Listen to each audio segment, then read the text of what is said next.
Oi, pessoal, tudo bem? Como é que vocês estão? Entender as células não é muito simples, né?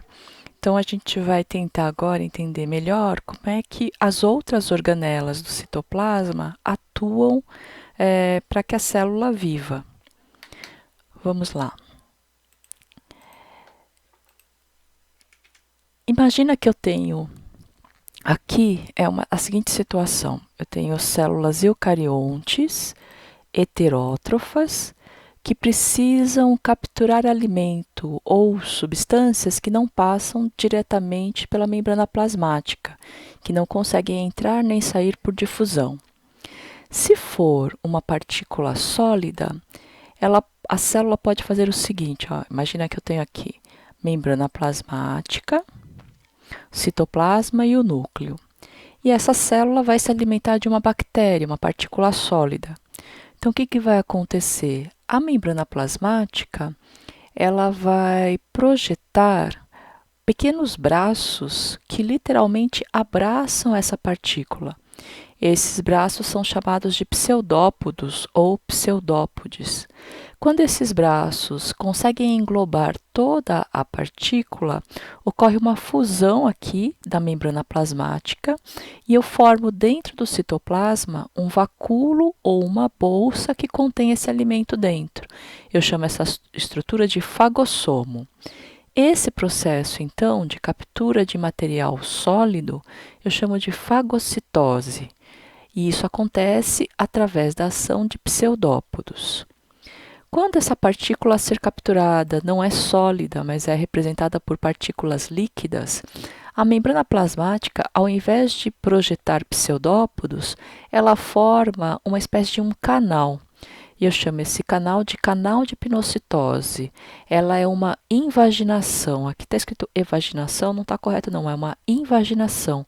É um canal para dentro do citoplasma. Quando ocorre o acúmulo dessa substância, a membrana plasmática aqui ela sofre uma fusão.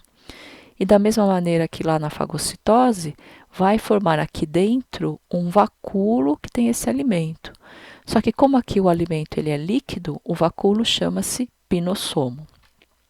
Bom, e o que a célula faz com esse alimento que é capturado, tanto por pinocitose quanto por fagocitose? Ele precisa digerir o alimento, né? Então, o alimento, uma vez dentro da célula, precisa ser digerido. Então, vamos lembrar aqui a estrutura básica de uma célula. Eu tenho membrana plasmática, membrana que envolve a célula, tenho a carioteca, que forma o núcleo com os poros, e eu tenho aqui o nucleolo, que produz os ribossomos. Lembra, os ribossomos são produzidos nessa região, e aí eles saem do núcleo através desses poros e vão ficar aderidos nessa rede de canais chamado de retículo endoplasmático granular. Os ribossomos nos retículos, eles vão começar a produzir enzimas digestivas. E essas enzimas, elas ficam armazenadas dentro desses canais. À medida que elas vão ficando prontas, elas vão sendo empurradas para os canais mais distantes até chegar no retículo endoplasmático agranular. Então, aqui no retículo endoplasmático agranular, essas enzimas que eu estou pintando em amarelo, elas vão se acumulando. Aí o que acontece? Quando as enzimas estão prontas, elas são enviadas para o complexo golgiense. E no complexo golgiense, elas ficam armazenadas nessas extremidades gordinhas. Chega uma hora que acumulou-se tanta enzima aqui, que esta parte ela desprende, né? Ela forma aqui uma bolsinha, uma vesícula cheia de enzimas. Cada uma dessas vesículas é chamada de lisossomo. Então, o lisossomo é este vacúolo que contém enzimas digestivas. Imagine que esta célula ela tenha absorvido alimento líquido por pinocitose. Então, formou aquele canal de pinocitose, e aí a membrana plasmática fechou aqui em cima e formou um pinossomo. O que vai acontecer? Lisossomo e pinossomo vão se juntar, como se fossem duas bolhas de sabão. Então, aqui tem o pinossomo com o alimento líquido e aqui a parte do lisossomo com as enzimas. Chega uma hora que as enzimas e o alimento, eles vão se juntar.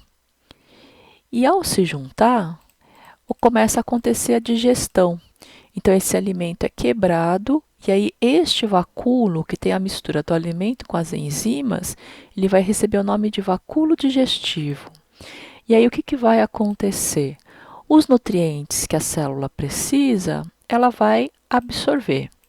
Então, ela vai absorver proteínas, carboidratos, lipídios. Só que pode ter alguma coisa aqui dentro que a célula não deseja. Você assim, não, isso eu não preciso. A gente chama isso de resíduos. Então, os resíduos, eles vão permanecer dentro deste vacúolo, que agora vai receber o nome de vacúolo residual. Então, enquanto tinha alimento e enzimas, era vacúolo digestivo. Quando ocorreu a absorção e sobraram só os resíduos, eu tenho o vacúolo residual. Esse vacúolo residual, ele vai em direção à membrana plasmática, se funde à membrana plasmática, de modo a mandar para fora esses resíduos. Eu chamo esse processo de eliminação de exocitose. Lembrando que as mitocôndrias, elas são importantes porque elas fornecem energia para que esse processo aconteça. Elas fornecem ATP. Esse processo de digestão dentro da célula é chamado de digestão intracelular. E ela pode acontecer de duas formas. Ela pode ser uma heterofagia ou uma autofagia. Hétero significa diferente. Então, na heterofagia, a gente fala de substâncias que vêm fora da célula e que serão digeridas dentro dela. Então, eu tenho aqui, olha, núcleo, retículo endoplasmático granular e aqui o complexo golgiense. Então, imagine aqui as enzimas sendo acumuladas para produzir o lisossomo. O lisossomo, ele vai se juntar com o fagossomo, porque aqui tem uma partícula sólida. E essas estruturas aqui que capturaram a partícula sólida são os pseudópodos. Os pseudópodos abraçaram o alimento, criaram o fagossomo. O lisossomo vai se fundir ao fagossomo e formar o vacúolo digestivo. Os nutrientes vão ser absorvidos pelo citoplasma e vai sobrar aquilo que a célula não quer, que são os resíduos, então o vacúolo residual, que vai ser levado em direção à membrana plasmática, que vai eliminar por exocitose. Só que, de vez em quando, a célula precisa digerir coisas antigas do citoplasma, por exemplo, uma mitocôndria que não funciona direito. Nesse caso, eu chamo de autofagia. Então, o lisossomo vai em direção a essa mitocôndria velha, vai formar um vacúolo, onde vai acontecer a digestão, quase como o vacúolo digestivo. Ele aqui é chamado de endossomo. Ele pode se juntar ou não ao vacúolo residual, e aí essas substâncias, elas são mandadas para fora da célula por exocitose. Então, a célula, quando ela faz digestão, ela pode fazer digestão de algo que veio de fora, chamada de heterofagia, ou de alguma estrutura da própria célula, chamada de autofagia. E a autofagia acontece, por exemplo, na regressão da cauda do girino. Então, vocês se lembram, né? O sapo, para ser formado, ele é resultado da metamorfose de um girino. E uma das características da metamorfose é a perda da cauda. A cauda ela vai encolhendo. Como é que é possível que a cauda vá encolhendo? Ela vai encolhendo porque as células da cauda começam a fazer autofagia. O que significa isso? Que os lisossomos da célula vão destruindo a própria célula, vão consumindo as estruturas que estão aqui. Com isso, as células vão morrendo e esse material vai ser reaproveitado para formar as patas do futuro sapo.